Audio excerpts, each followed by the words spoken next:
Se alguém tiver alguma dúvida com relação à programação do evento ou qualquer coisa desse tipo, vocês podem me procurar, podem falar comigo no WhatsApp ou então com a professora Isabel, do Núcleo de Sustentabilidade, que também está à frente aí da organização.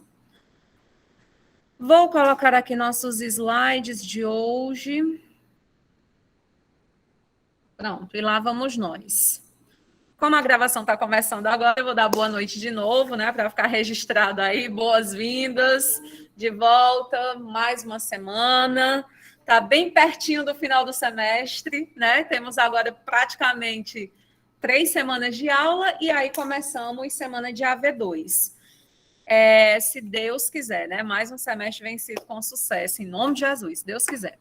E aí, continuando essa nossa discussão, vocês sabem que semana passada a gente ficou conversando sobre, basicamente, as características históricas e sociológicas que embasam o pós-positivismo, né? A gente ficou tratando de toda essa questão da Segunda Guerra Mundial, etc. e tal, e hoje a gente realmente vai pegar no concreto, né? Eu vou trazer para vocês aqui algumas questões sobre a Escola de Frankfurt. Nosso objetivo hoje é falar sobre a teoria crítica do direito, as características gerais do pós-positivismo.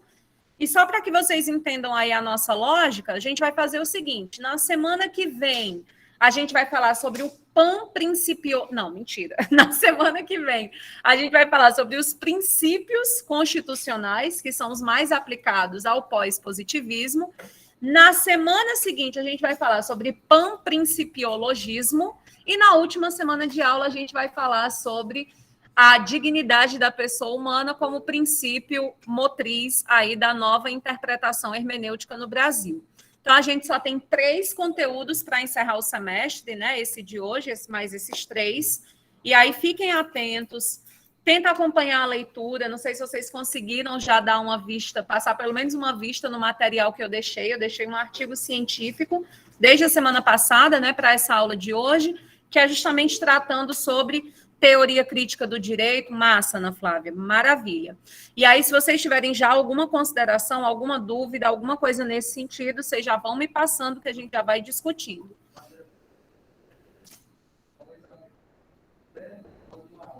Eita, eu não ouvi.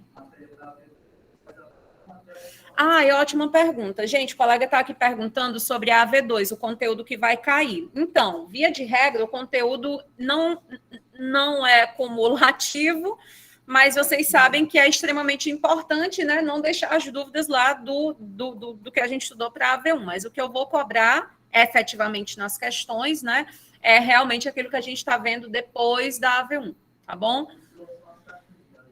Que aí a gente não tem mais hermenêutica filosófica nesse caso da AV2. Falando em prova, eu tenho uma notícia aí para vocês, né? Para vocês me brigarem comigo. Lembram que semana passada eu disse para vocês que a gente ia votar, se a gente ia fazer parcial ou não? Todo mundo votou no chat, todo mundo que estava lá na aula, né? E a gente se empolgou no conteúdo, né? Eu, diga-se de passagem, falando, matracando. Acabou a aula, fiz a chamada, quando eu desliguei, eu disse, não contei os votos, né? Não fiz, não contabilizei. Então, assim, para a gente não perder tempo na aula de hoje, porque a gente já tem bastante conteúdo para ser visto, o representante... Tu é o representante de turma? Ele está comendo. Então foi o pessoal que escolheu os AV10. Quem ganhou foi a AV2. Maravilha. A diferença foi só de um voto, mas tipo assim, eu acho muito egoísmo por parte do pessoal aí que quer fazer só, sendo que tem muita gente que está precisando de nota. E a AVB, ela sempre ajuda um pouquinho na AV1. Como é que eu ajudo, hein? Deixa eu ver se eu consigo fazer alguma... Não, aí tá aí, meu filho. Aí não é ajuda, né? É literalmente meu filho, né?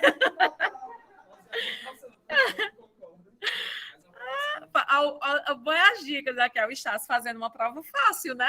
Eu fiz a outra fácil, tá bom? Não venha, não. Eu fiz a outra bem boinha. Gente, eu posso deixar a atividade parcial 2 opcional, para evitar a polêmica. Então, eu vou deixar a lista de filme lá para vocês, com certeza somente amanhã, porque hoje eu não tenho mais condição. E aí, quem quiser faz, tá bom? Quem não fizer vai ser corrigida de 0 a 10. E quem fizer de 0 a 7. Será que é assim? Fica todo mundo contemplado? Acho que sim, né? Mais democrático que isso, acho que não tem como. Pois vamos nós. Isso. Aí eu já deixo para vocês um modelinho igual eu deixei hoje para o pessoal de sustentabilidade, que a atividade deles também vai ser parecida. E aí eu já deixo lá o modelo para vocês utilizarem. Escolhe um filme e faz um relatório. Exato. Escolhe um dos filmes, eu vou deixar uma lista lá e faz um relatório. Beleza, pessoal. Bom, vamos nós. Então, recapitulando um pouquinho do que a gente conversou na semana passada, nós dissemos que o direito, obviamente, como é um fenômeno social, ele vai ser completamente marcado pelas características nas quais ele está inserido, né? No nosso caso, somos sujeitos que, sei lá, tem várias denominações, né? O Bauman gosta de chamar de modernidade líquida, o Lipovetsky gosta de chamar de hipermodernidade, hipermodernismo, o Castells gosta de falar em pós-modernidade, mas o fato é que, independentemente da nomenclatura e do autor que você queira seguir, o fato é que nós sabemos que nós não estamos mais na modernidade. É muito importante para a gente reconhecer, para a gente tratar esse conceito de modernidade de forma acadêmica, de forma científica, porque no senso comum, quando você fala moderno, as pessoas entendem como atual. Ah, isso aqui é uma coisa moderna. As pessoas entendem como, então é algo novo, é algo recente. E no nosso caso, nós estamos tratando aqui enquanto teoria histórica, né, sociológica. O que é a modernidade? É esse período histórico que compreende, basicamente, desde o Iluminismo, desde o Renascimento, até a queda do Muro de Berlim. Quais são as principais características da modernidade? É uma sociedade profundamente apegada à ideia de racionalidade. Eu esqueci o pincel. Mas, enfim, se a gente fosse dividir aqui a lousa e colocar antiguidade e modernidade, nós dividiríamos, e obviamente eu estou falando da Europa, mas Francisco, por que tu está falando de Europa se a gente está no Brasil? Porque o nosso direito tem matriz portuguesa, então, obviamente, essa influência nos toca profundamente.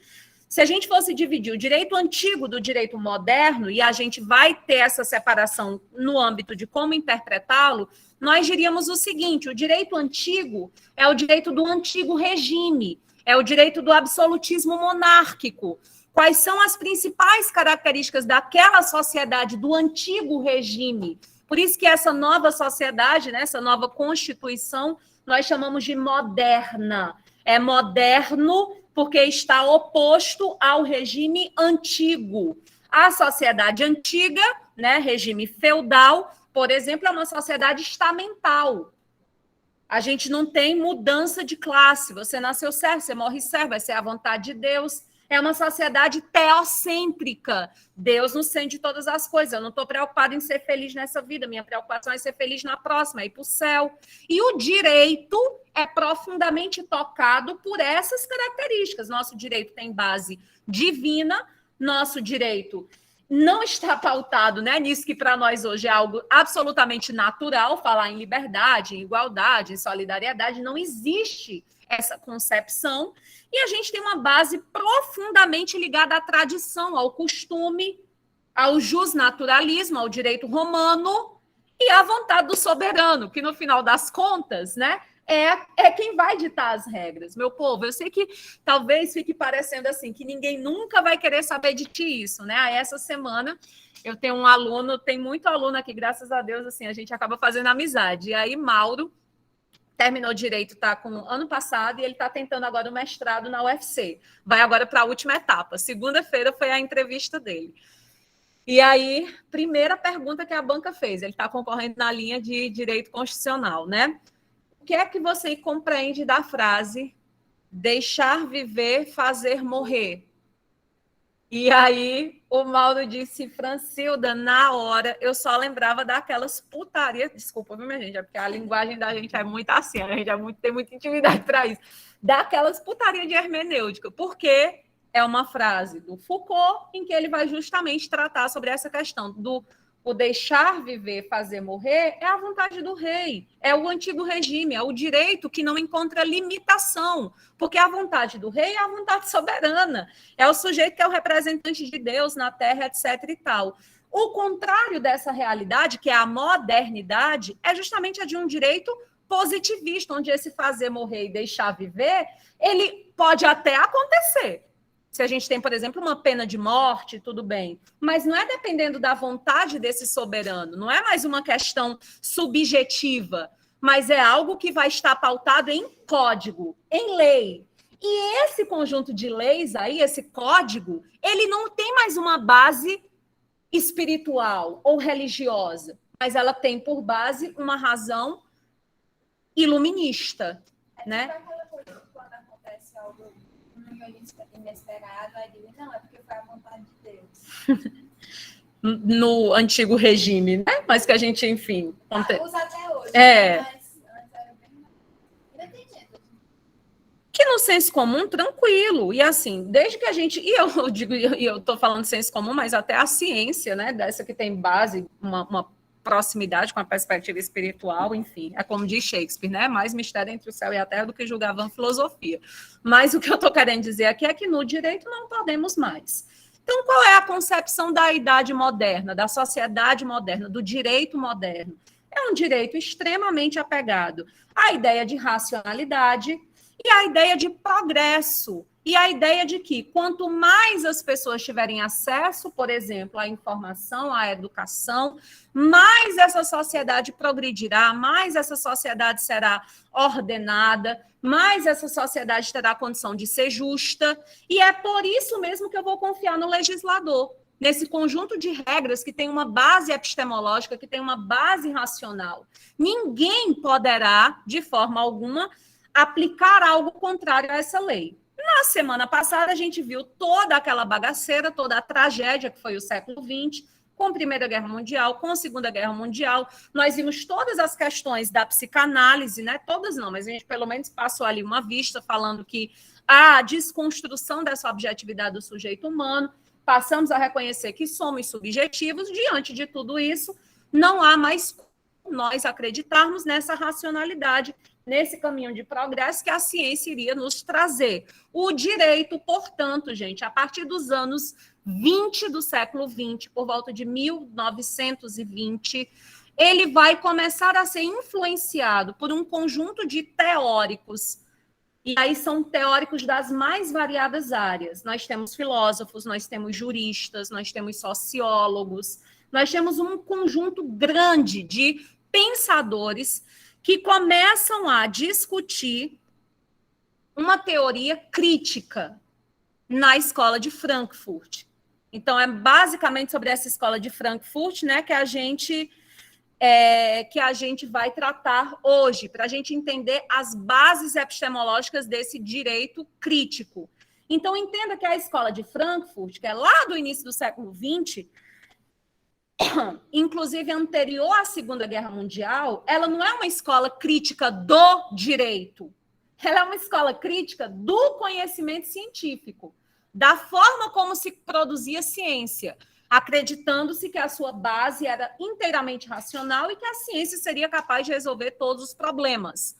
Segunda característica dessa escola de Frankfurt, e aí é muito importante a gente reconhecer isso, não é que a ciência tradicional, digamos assim, ela não é crítica. É óbvio que todo conhecimento científico ele passa pelo crivo da crítica, né? Quando a gente submete à prova, ao teste, à discussão acadêmica. Mas quando a gente se refere ao crítico aqui, é a ideia de crítica marxista. Então, a escola de Frankfurt ela tem uma influência profundamente marxista. E isso que é importante, meu povo. Por isso que é bom a gente não ser assim, alienado de alguns aspectos, né? Certo dia aí eu estava assistindo uma live de um deputado e achei tão engraçado, fiquei mangando lá em casa, mas manguei, bichinho. Porque a pessoa se diz de direita, anticomunista, etc. e tal, e usa como base epistemológica para discutir o processo de formação de leis o Adorno e o Volkmann. Então, assim, que anticomunista é tu? Que está usando como base teórica para o que está querendo defender autores marxistas. Então, por desconhecer, né, por não conhecer o embasamento teórico-filosófico, a pessoa acaba confundindo as bolas e achando que é uma teoria, por exemplo, que poderia se aplicar nesse contexto. Então, a escola de Frankfurt ela é profundamente marxista. Por isso que quem não se identifica, por exemplo, com o marxismo enquanto teoria filosófica e social, certamente não tem familiaridade com a teoria crítica do direito. Pois muito bem. Esta teoria crítica do direito, aliás, essa teoria crítica, melhor dizendo, ela vai, portanto, desenvolver influência dentro da ciência jurídica. Nos anos da Segunda Guerra Mundial, nós perdemos inúmeros nomes dessa escola, né, por conta da perseguição nazista. Muitos desses filósofos, desses juristas, desses cientistas, eles eram judeus. Né? O Walter Benjamin é o grande exemplo de alguém que morreu em um campo de concentração nazista. Muitos fugiram para os Estados Unidos e por isso conseguiram dar continuidade aos seus estudos, senão também certamente teriam sido mortos, mas o fato é que, após a Segunda Guerra Mundial, com todas as atrocidades cometidas que nós refletimos na semana passada, essa teoria crítica ganha grande impulso. Porque aquilo que eles tentavam defender no início do século XX, de que a ciência não seria capaz de resolver os nossos problemas e nos levar a um caminho de progresso, ficou evidente após o período, né, da Segunda Guerra Mundial. É nessa época, gente, que essa teoria ela vai influenciar profundamente o direito, especialmente. Né? A gente vai ter aí os estudos. Claro que hoje a maior influência no Brasil, tá vendo? O menino foi fazer uma prova de mestrado, primeira coisa que perguntam é uma questão que tem uma relação profundamente ligada a Foucault. Quem é Foucault? É um cara que está extremamente ligado à teoria crítica do direito. Se não fosse Foucault, eles iriam perguntar alguma coisa sobre Habermas, que também é um cara da teoria crítica do direito. Então, assim, quando a gente pensa em pós-graduação no Brasil, quando a gente pensa em produção científica do direito no Brasil, raros são os programas que não se atêm, não adotam como bibliografia básica a teoria crítica do direito, autores da teoria crítica do direito. Então, entendam, não é que eu estou dizendo que é a melhor teoria, ou que é a correta, ou que é a que vocês devem aplicar aí na prática profissional de vocês. É apenas algo que a gente precisa reconhecer como um elemento que é extremamente cobrado e estudado. Muito bem. Para falar sobre pós-modernidade, então, a gente vai relembrar que essa sociedade aí moderna, com essas regras e tal, a gente sabe o que é família, a gente sabe o que é filiação, a gente sabe as regras são muito claras, ou pelo menos se aproximam de uma ideia de clareza. A gente sabe que na hermenêutica não existe clareza, né? Tudo vai depender da interpretação, mas era muito menos complexo. Se a gente pensar, um dos casos que eu trouxe hoje para vocês, por exemplo, é de uma travesti que foi usar o banheiro feminino em um shopping, o segurança do shopping não permitiu que ela usasse o banheiro, isso virou uma ação judicial e isso trouxe uma resposta do direito à questão. É nisso que eu estou querendo dizer, entende? No século XIX até meados do século XX, problemas como esse, nesse nível de complexidade, para se definir homem e mulher, por exemplo, não existiriam. Nós passamos por isso. Por quê? Porque estamos na sociedade pós-moderna. Qual a principal característica da pós-modernidade? Né? Vocês sabem que esses marcos históricos são meramente fictícios, ninguém dorme. Hoje eu dormi na pós-modernidade, amanhã eu amanheci, sei lá em quê. A gente sabe que não é assim, é apenas para facilitar os estudos. Então, existe a convenção de que a pós-modernidade tem início após a queda do Muro de Berlim. Né? Porque após a queda do Muro de Berlim, de 89, é que vai ser intensificado esse processo de transformação muito veloz da sociedade. Se você observar, gente, após a queda do Muro de Berlim, é o movimento feminista ganhando cada vez mais propulsão, esse movimento que tem início ali por volta dos anos 50, 60. Você sabe que a mudança do papel da mulher dentro da sociedade traz impacto em todas as áreas, no nosso caso, no direito de família, no direito do trabalho, especialmente, no direito constitucional, na questão política, direitos políticos. Então, beleza. Isso, depois da década de 80, só vai ampliar, né? Essa é uma questão. A revolução sexual, né? As ideias que hoje muitas vezes são tratadas como tabu, né? Como coisa do passado, até meados dos anos 80, ainda de fato eram tabus, eram questões que não eram discutidas. Dos anos após a queda do Muro de Berlim para frente, a gente vai ter cada vez mais a ampliação, né, o uso do anticoncepcional, o controle de natalidade. São muitas mudanças ligadas especialmente ao dinamismo da comunicação. Para além disso, né, desses fatores que eu estou colocando aqui, que são mais sociais, né, e culturais, a gente tem um fator tecnológico. Desde o final dos anos 80, desde a queda do Muro de Berlim, é indiscutível que as distâncias elas foram encurtadas, que o mundo está se transformando num espaço cada vez menor, que a gente se trata como vizinhos mesmo quando a gente dia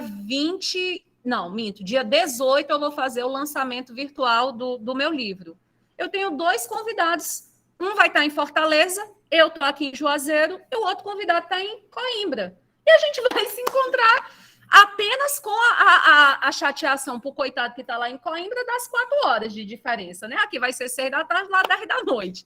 Fora isso, estamos juntos, nos vendo e conversando tranquilamente. Então, a pós-modernidade, ela gera uma velocidade nas informações e uma proximidade dos sujeitos humanos que muda completamente a nossa forma de interagir. Aí, realmente, a gente pega pela parte da literatura, porque o pós-modernismo é justamente isso, é a quebra do paradigma, é a quebra do costume, das regras, aquelas coisas costumeiras. A senhora mencionando, no caso concreto aí da jovem que foi expulsa, então é justamente uma quebra de valor, um valor que nós tínhamos anteriormente, uma herança cultural anteriormente, e agora foi desconstruída, está sendo desconstruída e se direcionando aí, neste pós-modernismo. Porque, como a senhora mencionou, foi com a queda do Muro de Berlim e vai se estender até amanhã, depois de amanhã, ninguém sabe até quando. Isso. Mas ela vai se estendendo. Futuramente, vamos dizer que sai do pós-modernismo, a gente entra em uma outra era. Qual vai ser? Não sabemos ainda, mas é justamente esse quebra de paradigma. Aí, se, por exemplo, vamos dizer que daqui a uns 10 anos, saímos do pós-modernismo e foi implementado algum outro tipo. Então, a gente pode entrar na parte cultural, porque dentro de todas as percepções, todos os conceitos que nós estávamos vivenciando, fazem parte do pós-modernismo. Nesse caso da menina, eu vi outro vídeo agora recentemente, justamente de uma menina que não se aceitava com o corpo que tinha, e ela usava faixas no seio, e foi entrar na piscina, e o segurança mandou sair. Disse que não podia entrar de roupa, tinha que entrar de biquíni, porque ela era mulher, tinha que entrar de biquíni. Aí ela disse que não se sentia como mulher, e ela tinha que usar aquela faixa, porque ela não podia entrar de biquíni. Eu sei que foi um caos muito grande, eu sei que esse vídeo aí já rola na internet. Então, são quebras de paradigmas. Eu acredito que seria isso bem. Sim, a pós-modernidade ela é um momento de ruptura epistemológica. A gente vive um momento realmente de transição. O Lipovetsky, ele coloca que é a sociedade mais contraditória, porque ao mesmo tempo que a gente diz que deseja liberdade, ama a liberdade, quer muito a liberdade, é uma sociedade profundamente adoecida por esse excesso de liberdade. O fato de as regras estarem ficando cada vez mais fluidas vem tornando os sujeitos cada vez mais deprimidos, ansiosos, né? Os ansiolíticos estão aí em alta no mercado farmacêutico e comprovam isso. É uma sociedade que diz que o amor é maravilhoso, as pessoas têm que se amar, todo mundo tem que se respeitar, mas é uma sociedade que tem profunda dificuldade em ter relações que, de fato, se aproximem da ideia de amor no que diz respeito à lealdade, respeito, etc. São relações cada vez mais fluidas e frágeis, né? O Bauman trata muito bem sobre isso lá no Amor Líquido.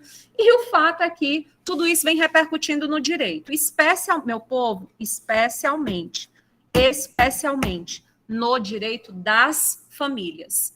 Tanto que quando eu estudei direito das famílias, lá no ano de 2007, lá na Urquinha, o nome da disciplina era Direito de Família. Porque a gente tinha por mais que 2007 a gente já tinha passado por todas essas, já era pós-modernidade, já tínhamos a revolução sexual, o movimento feminista, etc. e tal, mas se tinha uma ideia de família que é muito mais regrada do que a família que nós temos hoje, que é completamente marcada pela fluidez. A ponto da gente ter como conceito de família hoje, é família um sujeito que mora sozinho. Eu acho isso a coisa mais abstrata. Eu tenho dificuldade quando eu preciso falar sobre isso, porque o sujeito ele mora só, mas ele tem uma relação consigo mesmo, né, de cuidado, e ele compõe bens, ele tem bens, e justamente para proteger esses bens, porque o bem de família é inalienável, então essa pessoa que não tem família, ela acaba penalizada, já que eu não tenho família, então vai deixar de ser ali. Não, então você é família sim, você e você, né? É tipo aquela coisa. eu mesmo. Então, é um negócio muito maluco, né? Já se fala... Aquela coisa de família não sente bem. Tipo, não é mais aquele laço sanguíneo. Exato. Já se fala sobre a relação entre o sujeito humano e o animal doméstico como uma concepção de família. Então, gente, tudo isso é sintoma de crise epistemológica, de transição, de ruptura, tanto que é normal se sentir confuso, né, numa sociedade como a nossa. Não à toa a gente realmente viver à beira de um ataque de nervos, que é o que a gente vê no mais, enfim, cotidiano. Fugindo um pouco da caixinha, mas ao mesmo tempo da relação, por exemplo, mais comum dessa cura, a gente tira pelas curandeiras, que antigamente eram condenadas como bruxas, ou seja, pegava ervas medicinais para fazer chá. Hoje em dia, a dor de barriga toma um chá. Hoje em dia, isso é comum, porque foi uma coisa que aprendemos e entendemos que era normal, que isso não era uma bruxaria, mas antigamente era considerado como bruxaria. Uma mulher que pegasse uma erva, um chá, para fazer, para ajudar na saúde das pessoas, eram condenadas como bruxas. Então, e hoje em dia a gente vê isso como normal, mas antigamente teve muita luta, né? A gente lê assim, coisas rápidas. Só para contextualizar aqui, aí eu acho que a gente está num período anterior à modernidade, né? Quando a gente, só para trazer para próximo de nós, a grande questão que eu acho que hoje a gente pode perceber na pós-modernidade é que a ciência respeita essa posição. Se a gente dissesse para um profissional médico que iria tomar um chá, por exemplo, claro que hoje a gente ainda tem uma parcela bem considerável numa perspectiva cartesiana, que acredita somente no fármaco, mas seria motivo de piada, e hoje não. Nós temos uma parte considerável da medicina, que a gente vai chamar de medicina holística, que está trabalhando com essas questões, né? Então, talvez essa é a grande questão aí da pós-modernidade. Isso sempre me lembra os tratamentos com base na ideia de colorimetria, né? As cores das paredes do hospital fazendo toda a diferença, né, no bem-estar do paciente. Isso é algo impensável no contexto moderno. Isso, e tem impacto para quem acredita, né, gente? Porque é óbvio que isso aqui também não é regra. A gente vive essa crise. Muita gente, e aí, quem está certo, quem está errado? Ninguém está certo, ninguém está errado, infelizmente, né? É um momento de crise, realmente. Alguém tinha me... Que é muito bem que falou. É uma ascensão de figuras que na sociedade antiga eram marginalizadas, não tinham seus direitos sociais. É o caso das mulheres, do movimento feminista, é o caso do movimento sexual, que vai surgindo, vai aparecendo. Só que isso vai se transformando no decorrer dos anos e isso vai gerando uma imensa relativização sobre tudo. Ao ponto de que hoje a nossa sociedade, uma caneta, para mim é uma caneta, por exemplo, a outra pessoa pode não ser uma caneta. Então, se a gente puxa isso para o lado direito, a gente vai acabar chegando no ponto que as normas jurídicas elas nunca vão ter uma estabilidade. E a gente nunca vai poder dizer o que é direito. Porque o que é direito hoje, amanhã já pode não ser. Então, você nunca vai ter um aspecto legal, firme e concreto sempre que você possa usar. Então, isso é um grande prejuízo, isso é como o direito. Isso é o que o Lenny Streck vai trazer como uma grande crítica, que é o que a gente vai estudar daqui a 2 semanas, que é o panprincipiologismo, né? Para a gente tentar se adaptar para fazer o direito estar adequado, então a gente ia até criar princípio, né? Pan, você sabe que é muito, né? Variado, múltiplo, então assim, é um panprincipiologismo. Ele faz sobre isso, essa característica de mudança epistemológica, de certa forma, ela acontece em toda mudança de era. Mudança de período medieval, houve uma quebra epistemológica. Por isso que se mudou o período. A principal característica da idade pós-moderna, na minha visão, não é essa mudança da modernidade ou pós-modernidade, porque sempre houve mudança. Sim, não é a mudança. É a velocidade que a mudança Isso, vai são as acontecendo características. dentro da pós-modernidade. Isso. Eu estava no texto do Antônio Schreck, que ele faz também os reflexos que essa liquidez social tem na insegurança e na segurança jurídica. Ele tem muito texto massa sobre isso, gente. Eu vou trabalhar com vocês na nossa aula de hoje, a 15, um texto dele, que é esse, né? O panprincipiologismo no cenário da hermenêutica brasileira. E até porque também, professor, a mudança ela pode ocorrer, mas não da forma esperada. Pensando aqui, caiu uma questão hoje no concurso, justamente a respeito, quando ele falou da movimento feminista das mulheres, a mulher dentro da polícia. Ou seja, foi uma luta para as mulheres ingressarem na polícia. E até hoje é. Aí elas entram, só que eles não querem deixar elas irem à rua. Não deixam elas em ações especiais. As especiais do negócio é elas conscientizar as famílias, conversar. Então, foi um depoimento de uma PM, uma das questões falando isso, que a luta era grande. E até hoje era dessa forma. Quando eu entrava, passava no concurso, é uma discussão familiar, vai a mulher. É um tiroteio, a mulher não vai. Porque tem essa visão. Então, é um avanço em mudar, mas ao mesmo tempo não é o avanço. Ou seja, só entrou, mas não da forma esperada, da forma original. Eu vou usar esses exemplos todos que vocês estão colocando aí, gente, justamente para a gente deixar bem claro isso, né? Nós estamos num momento de incerteza. Né? Nós estamos num momento de ruptura epistemológica. As principais características porque como o colega bem disse, sempre que a gente tiver uma mudança, claro, as mudanças irão acontecer. Das mudanças que aconteceram, até o momento, normalmente, essas são as características mais citadas, como sendo as características dessa sociedade em que a gente está inserido. É uma sociedade marcada pelo relativismo. Olha como fica difícil para o direito, porque o direito se propõe, gente, a promover valores. Justiça, igualdade, paz, solidariedade. Mas se a gente vive num momento de relativismo, esses valores não estão nem um pouco claros. Se você abraçar o direito positivado de forma exclusiva, você estuda, por exemplo, a interpretação jurisprudencial, abraçar somente a lei positivada, para você atualizar o que está escrito, sem contar com a interpretação de não ter essa atualização, praticamente impossível. Vocês vão ver um caso que eu trouxe para vocês hoje lerem, né? Eu coloquei 4 casos. Gente, esse caso até hoje eu leio assim, o meu queixo cai no chão todas as vezes. É uma abordagem policial. O policial acha suspeito o carro, o veículo. Quando manda o veículo parar, o policial narra um cheiro insuportável de maconha. Era uma quantidade de mais de 100 quilos, inclusive, que essas pessoas estavam ali transportando. Faz a prisão. E o juiz faz o quê? Adivinha. E coloca que a abordagem policial fere, né? É baseada em uma abstração. Como é que parou esse carro? E a liberdade do sujeito.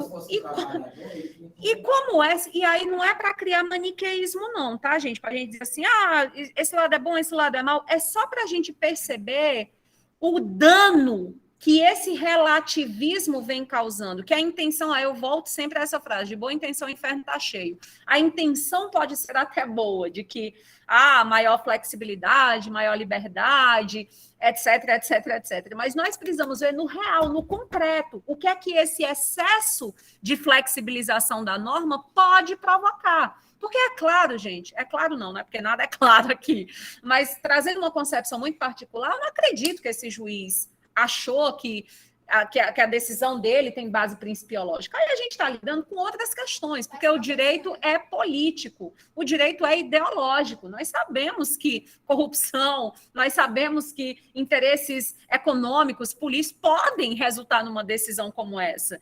Né? Ninguém vai ser tão ingênuo a esse ponto. Mas o que nos provoca preocupação é saber que corremos o risco de ter teoria jurídica que ajude uma pessoa que está munida, né, dessa má intenção de acabar, de forma velada, produzindo um documento formal, científico do direito. Não, eu ia dizer que também tem a questão da mídia. A mídia influencia demais, ela cria, ela fantasia, romantiza. Isso muitas vezes acaba fazendo com que tenha uma visão, outra visão do que está acontecendo. Deixa esse relativismo sempre uma perspectiva maniqueísta. Sabe? Sempre tem um cara bom e um cara mau. Isso, Para todos os lados. reducionista. Entendeu? Eu estava percebendo muito isso. Eu estava no médio na época da eleição do Bolsonaro. Né? Aquela pré-campanha e tal. No colégio, assim, era uma guerra. Professores e alunos, bolsonaristas e petistas. E um odiando o outro, e um era Deus, e o outro era o anjo, o outro era o anjo, o outro era Deus. Quem gosta de Lula, Bolsonaro é o demônio. Quem gosta de Bolsonaro, Lula é o demônio.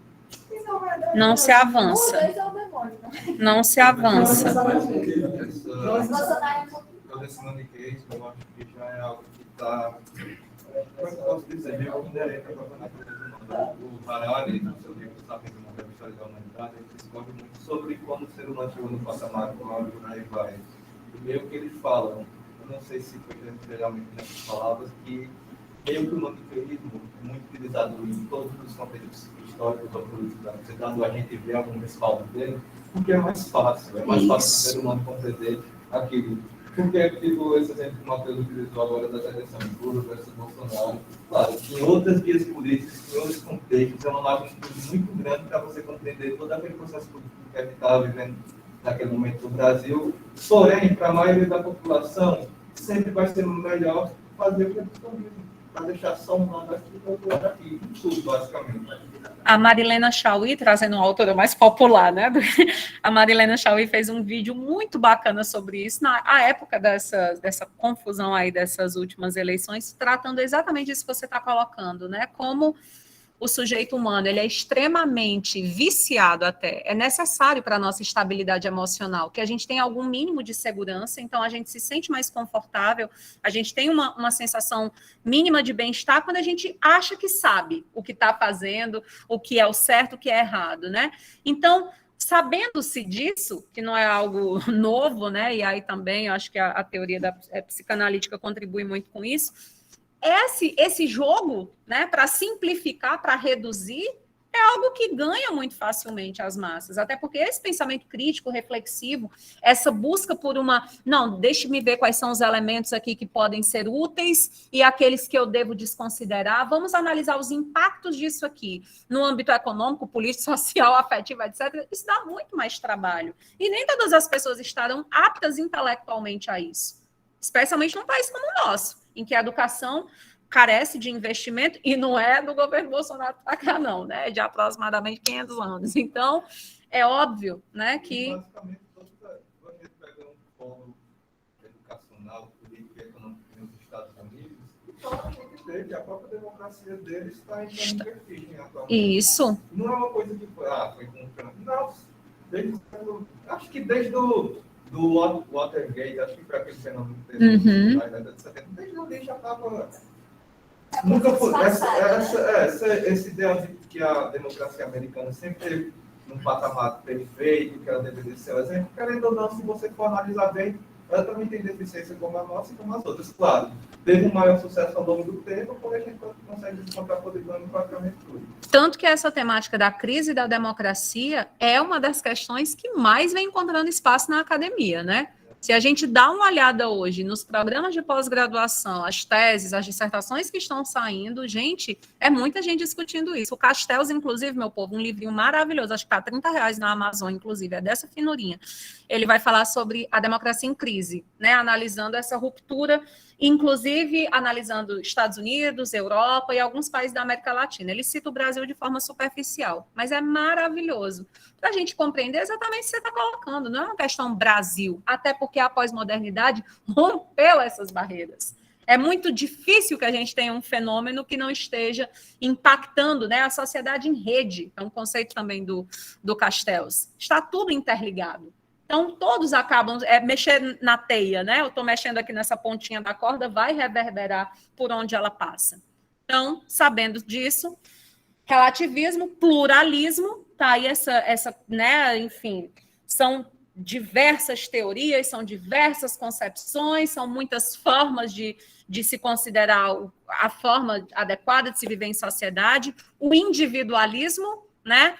As pessoas cada vez mais egocêntricas, um pensamento muito pautado, que está muito ligado a essa questão do hedonismo, né? Dessa busca por satisfação, foge da dor, busca o prazer, né? Não à toa tantas pessoas fragilizadas, porque se eu nasci para ser feliz, tudo pode ser, se quiser será, né? O sonho é para quem sonhar. E as coisas que eu estou sonhando não estão acontecendo, eu vou botar para morrer, né? Então é uma sociedade também muito marcada por esse emocionalismo, né? Que é bem diferente da afetividade, né? É muito diferente, né? São as emoções aí descontroladas. E aí, gente, eu vou pedir que vocês façam a leitura desses próximos slides, tá certo? Porque eu acho que nós já discutimos, né? Vocês vejam depois em casa, já está disponível para vocês. Acho que a gente já discutiu tudo isso aqui que está nos próximos slides. Eu vou poupá-los da leitura, vocês podem fazer isso em casa. E a gente vai falar, então, da Escola de Frankfurt, né? Já comentei com vocês essas características preliminares desse conjunto aí de estudiosos, né? Que desde o início do século XX vão debater de forma marxista a construção do conhecimento, tanto que eles vão se colocar, né, como a ciência ela tem que ser para a emancipação do sujeito humano. A gente não pode se apegar a teorias meramente utópicas, a gente tem que ver isso na prática, né? Partindo muito daquela ideia de luta de classes. Então, não adianta a gente querer mudar a superestrutura sem mudar a estrutura. Então, enquanto essa estrutura econômica ela é capitalista, eu não posso imaginar que a cultura, o direito, a religião, etc., elas não serão pautadas no egoísmo, na competitividade, na busca do lucro, no ganho de riquezas, etc. e tal, porque essa é a base da estrutura. Então, é toda uma teoria pautada nessa mudança, né, que seria estrutural. E que no direito, né, nós vamos chamar, então, de teoria crítica do direito. Então, nesse papel aqui, é bem diferente do que a maioria, né, acaba vivenciando quando entra no curso. Normalmente as pessoas optam pelo direito quando já estão mais maduras, e aí elas observam no direito uma oportunidade de ascensão profissional, de ganho no mercado de trabalho, etc., porque, de fato, ainda é um curso que abre muitas portas, principalmente quando a gente vai tratar de concurso público, ou então pesca aquelas pessoas mais jovens que têm aquele ideal de liberdade, de querer mudar o mundo, né, de fazer algo melhor. E a teoria crítica do direito joga uma pá de terra grande nisso, que ela vai dizer que o direito não está à nossa disposição com esse intuito, né? Essa questão de que é um instrumento para a garantia dessa ordem, dessa pacificação, pode até ser para a ordem, mas é uma ordem que não irá favorecer a todos, né? Essa ideia de igualdade que desconsidera a desigualdade material, econômica, ela não pode, né, reverberar. Então, inicia-se especialmente em torno dessa crítica, a ideia de igualdade, que dentro do capitalismo seria impossível, porque sempre existirão sujeitos em uma condição de vulnerabilidade por terem apenas a força de trabalho. E, diante disso, surge a ideia que está tão em moda, né? Devemos criticar o direito. Devemos questionar o direito, devemos questionar as normas que estão no ordenamento jurídico, né? Será que isso aí que está na lei, será que essa garantia, será que essa regra é realmente com o objetivo de que nós iremos atingir isso que ela está se propondo, ou isso aqui não é um instrumento de submissão, de manutenção do status quo injusto propositalmente? Essa é uma grande questão aí que a teoria crítica do direito ela vai trazer em conta. Essa é uma citação que está no capítulo, aliás, desculpa, no artigo científico que eu deixei para vocês, né? E aí essa eu acho bacana da gente fazer a leitura aqui logo para refletir. Devemos questionar o direito, discutir as normas em nosso ordenamento jurídico de forma reflexiva, levando-se em conta determinada formação social, admitindo, sobretudo, outras formas práticas jurídicas, diferentes daquelas já existentes. Se fizermos isto, estaremos pensando no direito de forma crítica, por isso o nome de teoria crítica do direito. Então, essa é a base daquilo que a gente costuma chamar no Brasil hoje de direito alternativo, né, de direito das ruas, que é uma proposta de pós-positivismo que leva em consideração uma promoção de justiça social a partir especialmente da aspiração das camadas menos favorecidas, né, digamos assim. Então, essa teoria crítica, o embasamento teórico está aí, né?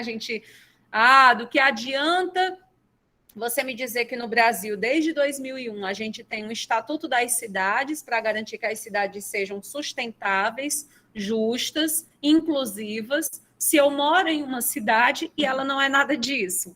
Essa distância abissal entre o que está na norma e a realidade concreta é o que os teóricos da teoria crítica do direito visam combater, tentando aproximar. Mas como é que eu aproximo? É no momento da minha atuação jurídica. Se necessário for, eu vou até contrariar uma norma positivada, desde que eu realize justiça no caso concreto. Deu para perceber o nível de complexidade? Porque se a gente soubesse o que é justiça, o que é justo, o que é bom, o que é certo, estava ótimo. Beleza, vamos fazer o princípio da equidade, justiça no caso concreto. Mas como esses valores estão profundamente liquefeitos, a ideia pode ser até boa, mas a prática se torna bastante complexa, né? A crítica jurídica tem a propensão de negar o papel da dogmática legal. Daí, gente, essa moda, vocês já estão observando isso. Eu sei que vocês ainda vão pagar a teoria geral do processo semestre que vem, eu sei que vocês estão aí para pagar as disciplinas processuais, mas vocês já sabem, só em acompanhar pelos noticiários, a repercussão que os princípios têm hoje no nosso judiciário. A maioria das nossas decisões judiciais, especialmente quando a gente vai olhar para os tribunais superiores, elas estão amparadas em norma principiológica. Tanto que vocês compõem uma geração que eu tenho certeza que não será como a minha geração. Que quando a gente fala em norma, nós que já descambamos aqui a casa dos 30, quando fala em norma, para quem estuda direito, a gente diz assim, lei. Sem querer, quando falou norma, você já associa a ideia de lei. Vocês não. Porque vocês estão inseridos em uma realidade, desde a mais tenra idade, em que norma, já a gente sabe dessa igualdade com os princípios, inclusive dessa superioridade dos princípios quando comparada à lei. A gente sabe que jurisprudência, ela tem, sim, um valor de norma, é norma, a doutrina. Né? Então, vocês já fazem parte de uma outra geração de juristas, para a qual isso aqui está muito mais palpável até. Então, a crítica jurídica ela tem esse papel de negar a dogmática legal, então é o legalismo, de certa forma, que está sendo combatido, caindo no discurso abstrato e insuficiente que não favorece ao jurista prático buscar, na legislação, soluções para as reivindicações populares. Beleza, gente? Ok. E aí, gente, eu trouxe para vocês aqui alguns dos termos, né? Vocês podem se filiar a qualquer desses. Eu sugiro que vocês fiquem com o direito alternativo, principalmente os que pretendem aí continuar na academia, porque normalmente é esse o termo que a gente mais vê utilizar, a cara da UFPB, né? Do programa de mestrado e doutorado em Direitos Humanos. Direito alternativo. Mas qualquer uma dessas nomenclaturas está ligada à teoria crítica do direito. Vários dos nossos, por exemplo, vocês pagaram história comigo ou com o Ocean? Comigo, né? Então, vocês foram aquela turma que começou com ele, né? O Volkmann, ele é um autor da teoria crítica do direito. Vocês leram Antônio Carlos Volkmann, vocês veem como ele tem uma visão bem crítica, né, da história do Brasil e tudo mais, e ele está ligado a essa escola do direito alternativo. Então, dependendo de quem é o autor, a Lilian Schwartz, por exemplo, normalmente se coloca quando ela, naquele livro dela, O Espetáculo das Raças, né, que ela vai falar sobre a história das faculdades de direito do Brasil, ela se coloca como alguém ligado ao positivismo de combate. Então, dependendo do autor, ele vai usar aqui a nomenclatura que ele acha mais adequada. Mas no frigir dos ovos, todas essas escolas estão dentro da mesma concepção que é a da teoria crítica do direito.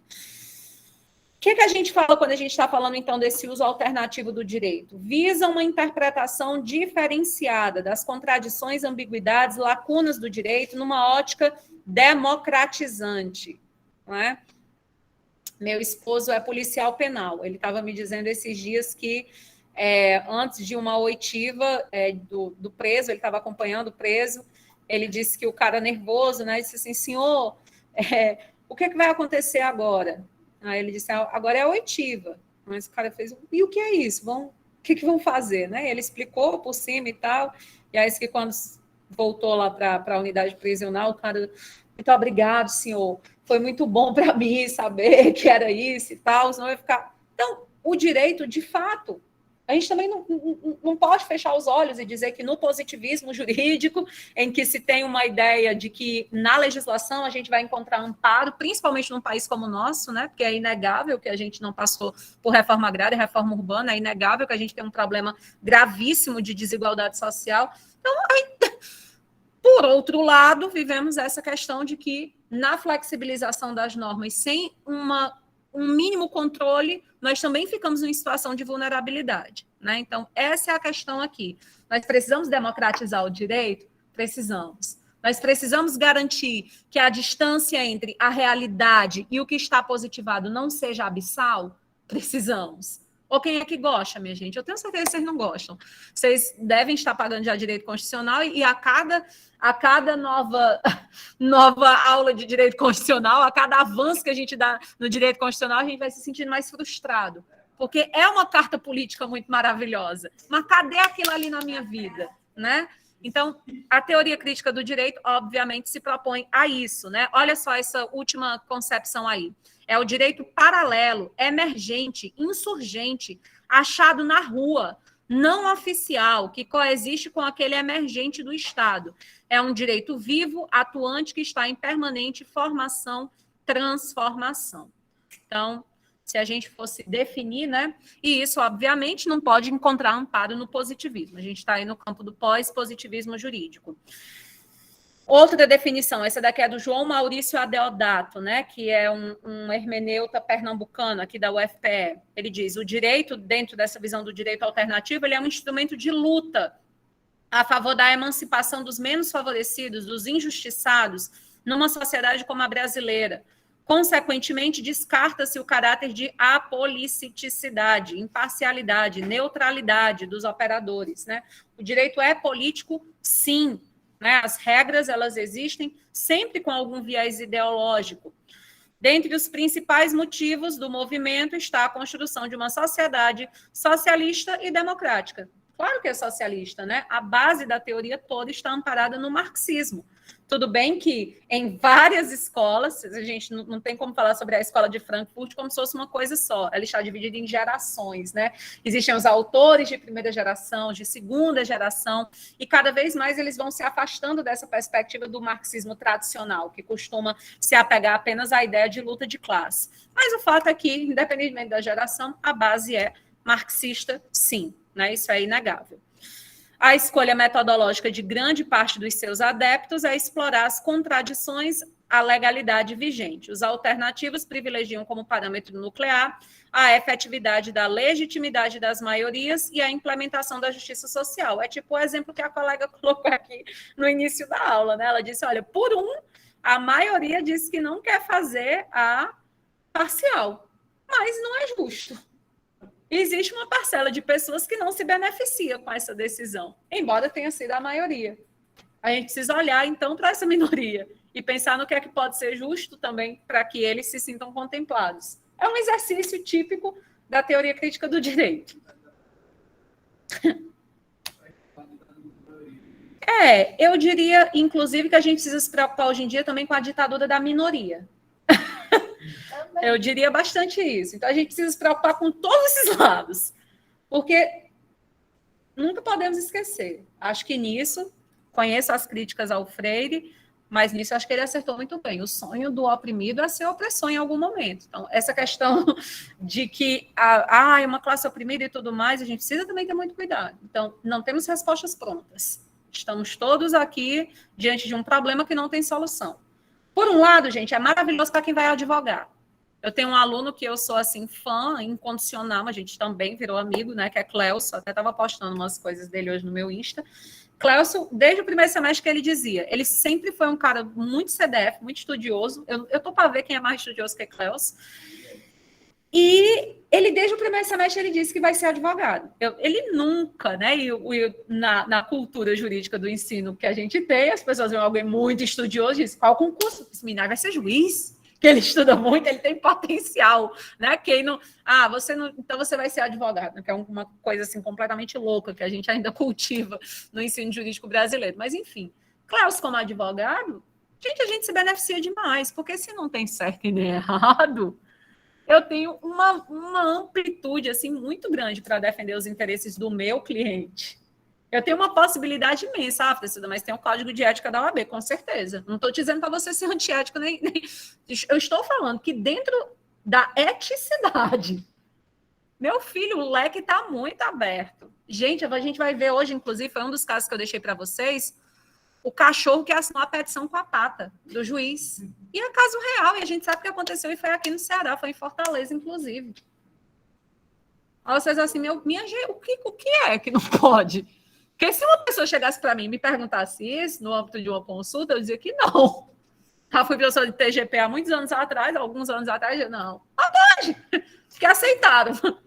Ao mesmo tempo, em outro tribunal, eu não vou nem me arriscar a dizer aqui, porque eu trouxe o caso concreto para vocês, eu quero que vocês vejam, o outro tribunal não aceitou que os gatos estivessem no polo ativo da ação. Daí entra muito o peso da jurisprudência, né? Você pega uma ação que você tem a lei seca, beleza, todo mundo sabe a lei, mas se tem a jurisprudência do próprio tribunal, o peso é gigantesco. Chega a susto, assim, você vai fazer uma réplica na contestação de uma TJCF. Fudeu. Você já... O cabo não vai nem ler a lei, não vai nem ler o que escreve, mas é a jurisprudência. Exato. Isso também é péssimo. Isso vem de uma... Pronto, aí você toca numa questão que muito me interessa, que é da educação jurídica. Porque como a gente não forma jurista, é operador, e o juiz tem meta para bater, e é celeridade processual, mas não interessa essa celeridade. Ela muitas vezes não é qualitativa. É aí que a gente desemboca num problema como esse. Uma das nossas últimas aulas, que a gente vai tratar aqui do princípio da dignidade da pessoa humana, né? Na verdade, não é uma das últimas, é a última, que a gente vai falar sobre essa relação entre o princípio da dignidade da pessoa humana e a aplicação hermenêutica. Eu vou trazer para vocês a questão desses usos das tecnologias, né? A tecnologia que substitui a figura do juiz, né? O app, o software que diz... Para que negócio de hermenêutica? Tira isso do currículo, menino. Que agora já tem tecnologia para a gente simplesmente colocar lá as principais, igual um Google Forms. Coloca lá o tipo de ação, o objeto que está... E ele já te dá, meu amorzinho, a decisão pronta. Então, para que mané hermenêutica filosófica? E aí, quando a gente observa que a máquina não tem subjetividade e é impossível de desenvolver empatia, aí a gente percebe que a dignidade da pessoa humana é quem vai ficar prejudicada no final das contas. A gente pode até bater a meta de celeridade, mas é uma meta sem qualidade, né? Última aula da gente, a gente vai falar sobre isso. E aí, encerrando, né? Portanto, a gente está aí diante de um direito de base bastante crítica e que, por essa razão, encontra muitas vezes, né, a antipatia de grupos majoritários, etc. e tal, né? Então, existe aí, é como se a gente tivesse em uma situação de litígio, realmente, de tensão. E agora, gente, eu tenho 30 minutinhos ainda de aula. Eu queria que vocês acessassem aí o app de vocês, né? Quem está aí quem está aqui comigo.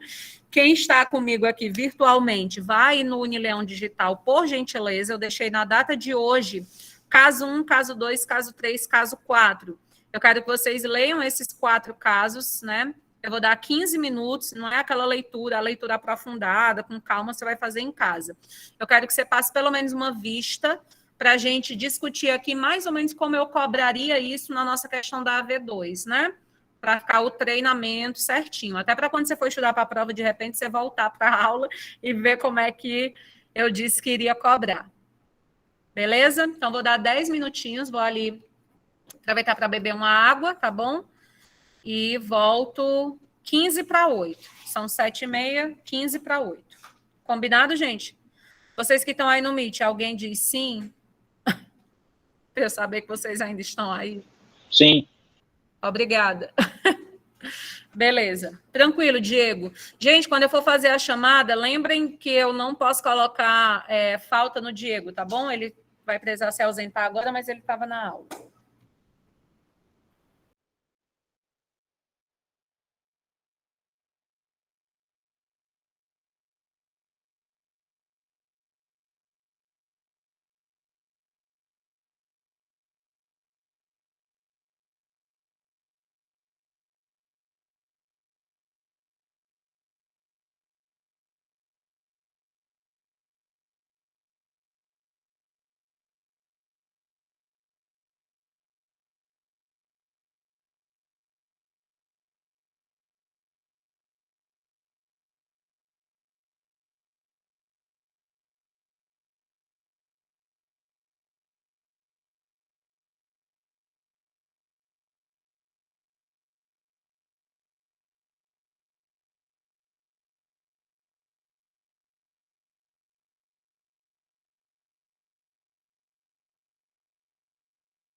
Um minuto, viu, gente? Eu já estou aqui.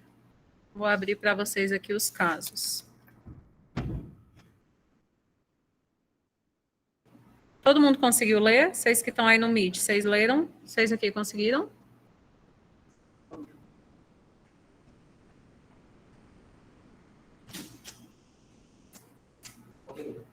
Boa noite.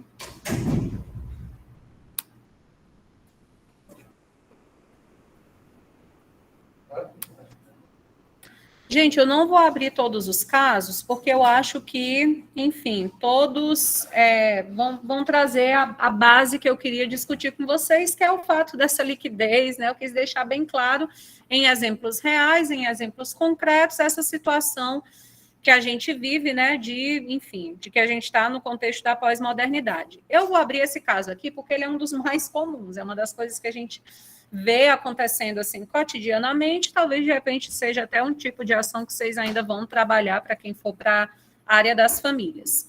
Vou pegar esse caso aí do Correio Brasiliense, que tem dupla paternidade. Justiça determina que a criança terá o nome dos dois pais na certidão de nascimento, né? O pai biológico reivindicando que não queria o pai socioafetivo na certidão, né? E a gente tem aí uma questão que acaba não sendo conciliada, né? Vamos para uma ação judicial e, ao final, a Justiça, deixa eu ver qual foi o tribunal, a Justiça de Minas Gerais, o TJ Minas Gerais, acaba mantendo o vínculo socioafetivo, né? Então, a gente vai ter aí a certidão com os dois pais. Gente, isso é bem interessante. Essa semana, uma pessoa você sabe que o que a gente mais faz é consulta gratuita, né? Quando está em sala de aula. Mas, enfim, uma pessoa me consultou dizendo assim, professor, eu queria saber se está certo, porque eu queria, né, essa questão do reconhecimento aí da paternidade, da dupla filiação, seriam dois pais, o socioafetivo e o biológico, e no cartório se recusaram a fazer. E aí, gente, pelo amor de Deus, essa questão de dupla filiação, nós sabemos que está cada vez mais comum, né, duas mães, dois pais, na certidão de nascimento, beleza. Mas não pode ser feito no cartório, né, o CNJ desde 2019, ou é 2018, enfim, é recente a orientação, só por meio de ação judicial, justamente para que se investigue. Você já imaginou? Você sabe que isso vai ter uma séria implicação, ninguém está pensando muito nisso agora, mas vai ter uma séria implicação lá na frente, não no direito das famílias, mas em questão de direito previdenciário, sucessório. Eu quero ver como é que o povo vai resolver os inventários, as confusão, quando essa galera começar a morrer e a gente tem parente de dois pais, de duas mães, se já é complicado trabalhar com direito sucessório, com uma filiação, né? Imagine isso de forma plurima. Mas isso é só para trazer o exemplo para vocês, né, dessa realidade. Então, como que eu poderia ter cobrado isso e como é possível que eu vá cobrar de vocês lá no âmbito da AV2? Vocês sabem que a gente vai ter o mesmo modelo de prova, né? De 2 questões abertas e 3 objetivas. Então, eu posso muito bem colocar uma decisão judicial como esta, né? E pedir para que vocês me digam. Tem lá a linha A e a linha B. E aí, numa primeira alínea, eu perguntar para vocês qual base epistemológica do direito a decisão está vinculada. E aí, eu acho que vai ser tranquilo para todo mundo reconhecer que é uma decisão que está ligada ao pós-positivismo. É uma decisão tipicamente pós-positivista.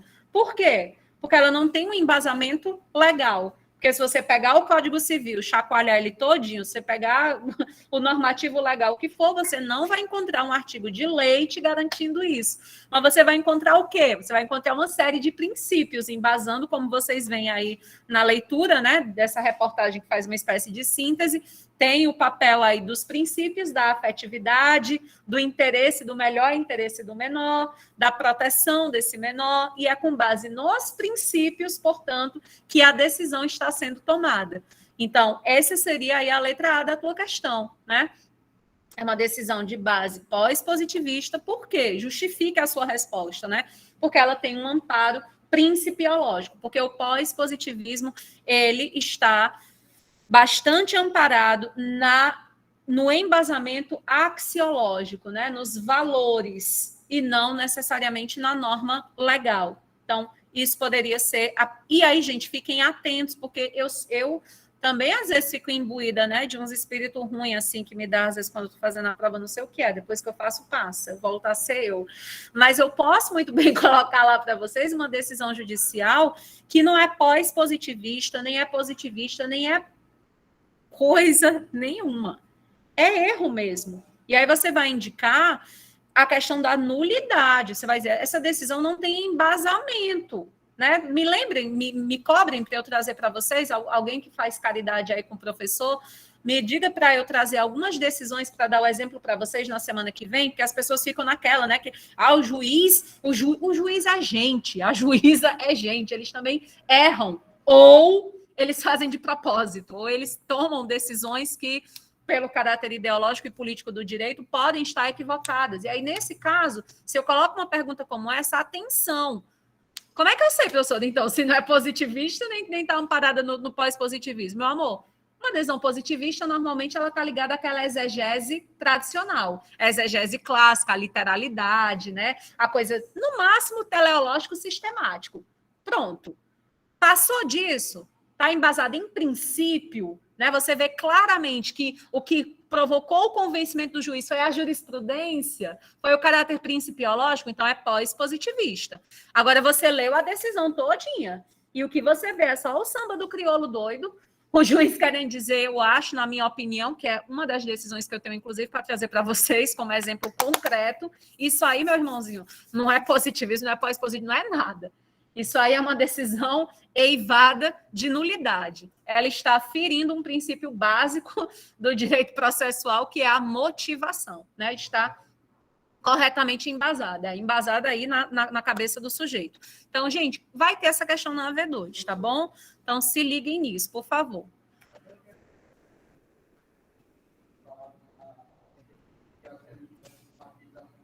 Pronto. É um exemplo, exatamente. Se fosse aquele caso, você diria isso. Nem é positivismo, nem é pós-positivismo. É uma decisão que não tem embasamento hermenêutico. Professora, uma dúvida que eu no caso desse caso concreto aí, que o juiz decretou os dois pais na certidão, mas porventura, vamos dizer que o pai biológico ele não quis assumir a criança. Aí o sócio afetivo, ele resistiu. Aí esse pai biológico, futuramente, ele vai poder. Pode sim. Recorrer, mesmo que ele abandonou, ele não quis, mas ele voltou atrás. Sim.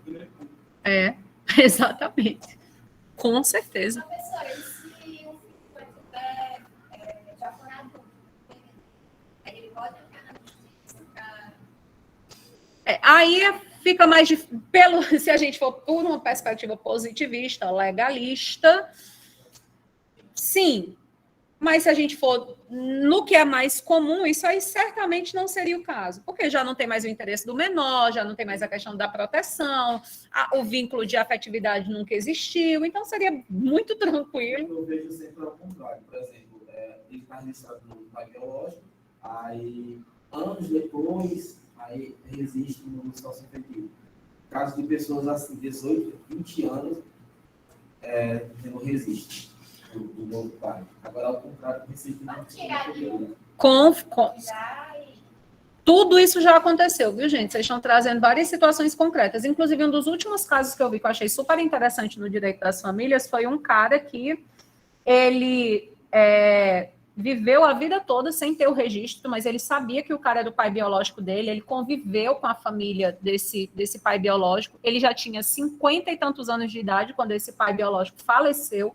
Ele nunca teve contato, o vínculo sempre foi com o sócio afetivo, e ele entrou na partilha, né? Mesmo sem... E não tinha mais como fazer questão de DNA, qualquer coisa do tipo, já tinham anos do falecimento do sujeito. Então, Oi? De todo jeito foi reconhecido, né? Por conta do princípio da afetividade, da dignidade da pessoa. Se vocês quiserem, eu até trago essa decisão, ela é tão bonita, porque o magistrado ele foi bem poeta, assim, no embasamento. Ele trouxe toda uma construção do que é o ser humano, o que é a família, é bem legal, para que vocês vejam também que vocês podem peticionar de uma forma bacana, né, científica. Não só aquele modelo pronto que às vezes a gente pega, a gente vê muito colega fazendo isso ainda. Aí, infelizmente, mas a gente fica frustrado mesmo, mas é luta, né? Direito é luta, inclusive a nossa prática para valorização profissional enquanto advogados. Eu acho que é uma classe, nossa classe exige muito respeito, mas eu acho que a gente ainda se rebaixa demais, sabe? Para o judiciário. E a gente se respeita também nesse momento, quando a gente peticiona em nível assim que o juiz diz, porra, eu não consigo fazer isso, sabe? Bom, gente, aí a letra B dessa questão aí da prova, né? Se fosse essa questão, provavelmente eu ia te pedir que você refletisse ou sobre as características do positivismo jurídico ou sobre as características do pós-positivismo jurídico. E aí vocês, por gentileza, levem em consideração o que está aí nos textos de apoio. Essa questão vai estar na AV2 de vocês, quem avisa, amiga, a gente vai só mudar realmente o caso concreto. Tranquilo, pessoal? Bacana, só sucesso, como dirá Raul, são a vocês. Minha gente, 7:55, eu vou para casa balançar minha menina. Vocês acham ruim se eu não fizer frequência? Pois então... Sim, e aí só reforçar a questão da parcial, né? Que eu vou deixar disponível a lista de filmes amanhã. Quem quiser faz a parcial, quem não quiser vai fazer a AV2 valendo de 0 a 10, beleza? Tchau, gente, do Meet, boa noite, fiquem com Deus, até a semana que vem.